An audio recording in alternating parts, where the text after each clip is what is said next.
Hello students, welcome to Shivaji polytechnic online classes.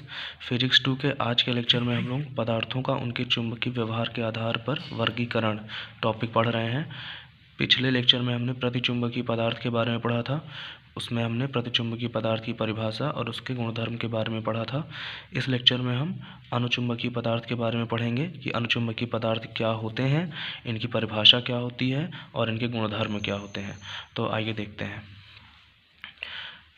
अनुचुंबकीय पदार्थ ऐसे पदार्थ होते हैं जिन्हें किसी प्रबल चुंबकीय क्षेत्र में ले जाने पर या किसी प्रबल चुंबक के समीप ले जाने पर वह उस चुंबकीय क्षेत्र में आकर्षण बल का अनुभव करते हैं, लेकिन यह आकर्षण बल बहुत ही अल्प होता है। तो परिभाषा के क्या होते हैं? ऐसे पदार्थ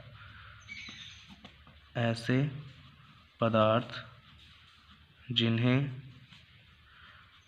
जब किसी प्रबल चुंबकीय क्षेत्र में ले जाते हैं, तब यदि यह पदार्थ उस क्षेत्र में अल्प आकर्षण बल का अनुभव करते हैं, तो ऐसे पदार्थ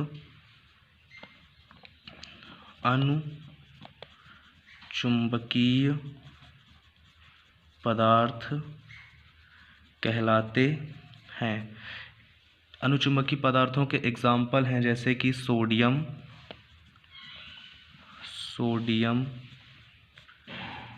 एल्यूमीनियम,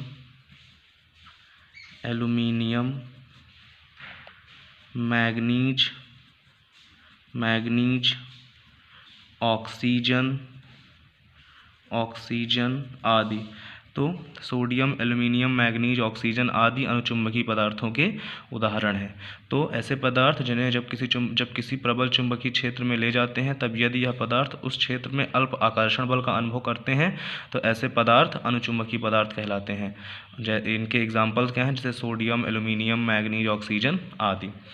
इसके बाद जो अनुचुंबकीय पदार्थ होते हैं, अनुचुंबकीय पदार्थ की जो चुंबकशीलता होती है, अनुचुंबकीय पदार्थों की चुंबकशीलता μr 1 से बड़ी होती है। इनकी चुंबकशीलता का मान 1 से अधिक होता है, जहाँ μr क्या है?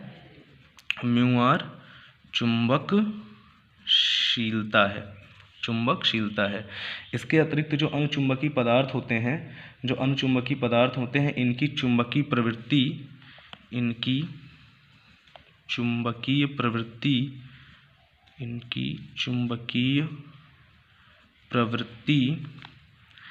कम तथा धनात्मक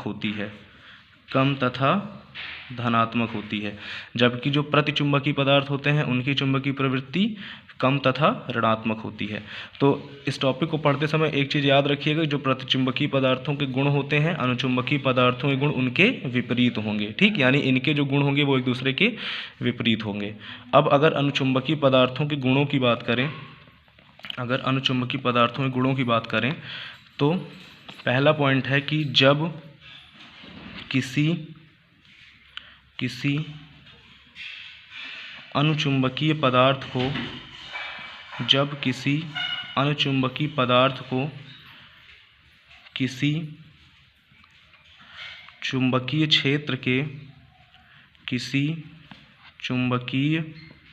क्षेत्र के ध्रुवों के मध्य स्वतंत्रतापूर्वक लटकाते हैं, तब यह चुंबकीय क्षेत्र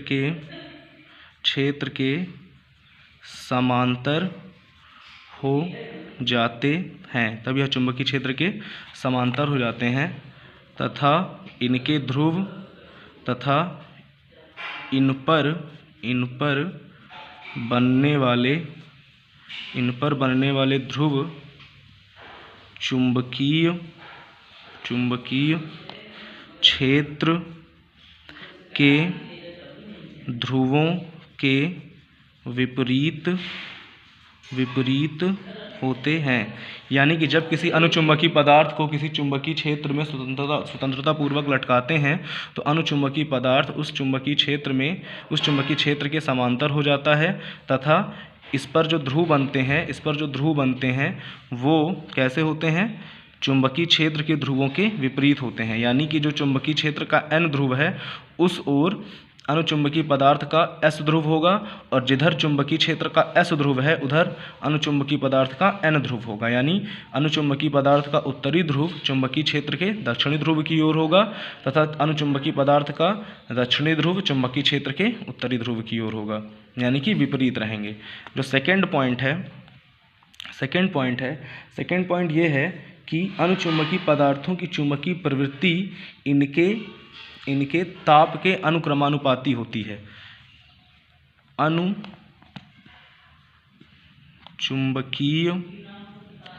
पदार्थों की चुंबकीय प्रवृत्ति जो होती है, चुंबकीय प्रवृत्ति ताप पर निर्भर करती है। जो इसका थर्ड पॉइंट होता है, यानी कि जो प्रतिचुंबकीय पदार्थ होते थे वो ताप पर निर्भर नहीं करते थे, लेकिन अनुचुंबकीय पदार्थ ताप पर निर्भर करते हैं। जो इसका थर्ड पॉइंट है वो ये है कि जब किसी अनुचुंबकीय पदार्थ को किसी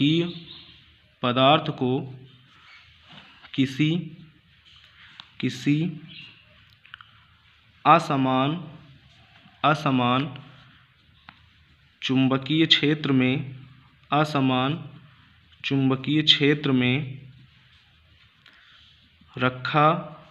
रखा जाता है तब ये पदार्थ असमान चुंबकीय क्षेत्र की अधिक तीव्रता वाले भाग की ओर आकर्षित हो जाते हैं। यानी जब भी किसी अनुचुंबकीय पदार्थ को किसी असमान चुंबकीय क्षेत्र में रखा जाता है तो ये पदार्थ उस चुंबकीय क्षेत्र में जहाँ पर तीव्रता अधिक होती है चुंबकीय क्षेत्र की उस ओर आकर्षित हो जाते हैं। तो ये इसके 3 गुण हैं। तो ये हो गई अनुचुंबकीय पदार्थ की परिभाषा। ऐसे पदार्थ जिन्हें जब किसी प्रबल चुंबकीय क्षेत्र में ले जाते हैं तब यदि यह पदार्थ उस क्षेत्र में अल्प आकर्षण बल का अनुभव करते हैं तो ऐसे पदार्थ अनुचुंबकीय पदार्थ कहलाते हैं। जैसे सोडियम, एल्यूमिनियम, मैग्नीज, ऑक्सीजन आदि। इनकी जो चुंबकशीलता होती है वो 1 से अधिक होती है। ठीक है। इनकी चुंबकीय प्रवृत्ति कम तथा धनात्मक होती है। इनके गुण क्या होते हैं, जब किसी अनुचुंबकीय पदार्थ को किसी चुंबकीय क्षेत्र के ध्रुवों के मध्य स्वतंत्रता पूर्वक लटकाते हैं तब यह चुंबकीय क्षेत्र के समांतर हो जाते हैं तथा इन पर बनने वाले ध्रुव चुंबकीय क्षेत्र के ध्रुवों के विपरीत होते हैं। यानी अनुचुंबकीय पदार्थ का उत्तरी ध्रुव चुंबकीय क्षेत्र के दक्षिणी ध्रुव की ओर होगा तथा अनुचुंबकीय पदार्थ का दक्षिणी ध्रुव चुंबकीय क्षेत्र के उत्तरी ध्रुव की ओर होगा। यानी ये विपरीत हो जाते हैं। उत्तरी ध्रुव दक्षिणी ध्रुव, उत्तरी ध्रुव दक्षिणी ध्रुव और दक्षिणी ध्रुव उत्तरी ध्रुव। ठीक। अनुचुंबकीय पदार्थों की चुंबकीय प्रवृत्ति ताप पर निर्भर करती है। और लास्ट जो इसका गुण है वो है, जब किसी अनुचुंबकीय पदार्थ को किसी असमान चुंबकीय क्षेत्र में रखा जाता है तब ये पदार्थ असमान चुंबकीय क्षेत्र की अधिक तीव्रता वाले भाग की ओर आकर्षित हो जाता है। तो ये इसके गुण होते हैं। अब आइए ये देखते हैं कि अनुचुंबकत्व होता क्या है और इसमें अनुचुंबकत्व का गुण कैसे हम पता करेंगे, किसी भी पदार्थ में अनुचुंबकत्व गुण क्यों पाया जाता है। ठीक। तो जैसे हमने प्रतिचुंबकीय पदार्थों में देखा कि उसके परमाणु अथवा अणुओं में जो इलेक्ट्रॉन होते हैं वो हमेशा युग्मित होते हैं, यानी इलेक्ट्रॉन पेयर पाए जाते हैं। लेकिन जो अनुचुंबकीय पदार्थ होते हैं उनमें इलेक्ट्रॉन पेयर नहीं पाए जाते हैं।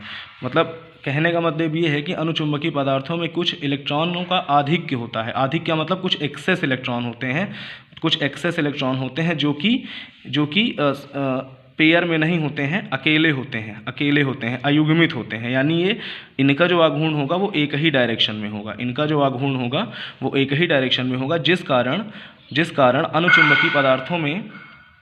अनुचुंबकीय पदार्थों में मूवमेंट पाया जाता है। इसमें डायपोल मूवमेंट या द्विध्रुव आघूर्ण पाया जाता है। अनुचुंबकीय पदार्थों में डायपोल मूवमेंट या द्विध्रुव आघूर्ण पाया जाता है, परंतु इस डायपोल मूवमेंट या द्विध्रुव आघूर्ण के होने के बाद भी ये चुंबकीय गुण तब तक नहीं प्रदर्शित करते हैं जब तक इन्हें किसी बाह्य चुंबकीय क्षेत्र में नहीं रखा जाता है। ठीक, तो ये कारण होता है तो इस तरह के पदार्थों को अनुचुंबकीय पदार्थ कहा जाता है। तो एक बार और मैं डेफिनेशन रिवाइज दोहरा देता हूँ कि अनुचुंबकत्व का गुण ऐसे पदार्थों में पाया जाता है जिनमें इलेक्ट्रॉनों का आधिक्य होता है, और ये जो आधिक्य इलेक्ट्रॉन होते हैं ये पेयर में नहीं होते हैं, ये अयुग्मित होते हैं, जिस कारण इनमें एक ही डायरेक्शन में घूमने की प्रवृत्ति होती है, एक ही दिशा में आघूर्ण करते हैं, जिस कारण अनुचुंबकीय पदार्थों में डायपोल मूवमेंट या द्विध्रुव आघूर्ण पाया जाता है, परंतु डायपोल मूवमेंट या द्विध्रुव आघूर्ण होने के बाद भी ये तब तक चुंबकीय गुण प्रदर्शित नहीं करते हैं जब तक इन्हें किसी बाह्य चुंबकीय क्षेत्र में नहीं रखा जाता है। तो ये आपका अनुचुंबकीय पदार्थ और प्रतिचुंबकीय पदार्थ कंप्लीट हो गया है। इसको आप लोग रिवाइज कर लीजिएगा और जो भी कोई कन्फ्यूज़न होता है तो पूछ लीजिएगा। वैसे ये टॉपिक पूरे थ्योरी हैं और एग्ज़ाम के पॉइंट ऑफ व्यू से इंपॉर्टेंट भी हैं, तो इसीलिए मैंने यहाँ पे लिख भी दिया है, ताकि मैं आपको समझाता जा रहा था और यहाँ पे नोट्स लिखता जा रहा था। तो चाहें तो आप लोग इसे अपने नोट्स में लिख लीजिए या मैंने जो बोला है उसे नोट्स में लिख लीजिए। तो थैंक यू वेरी मच।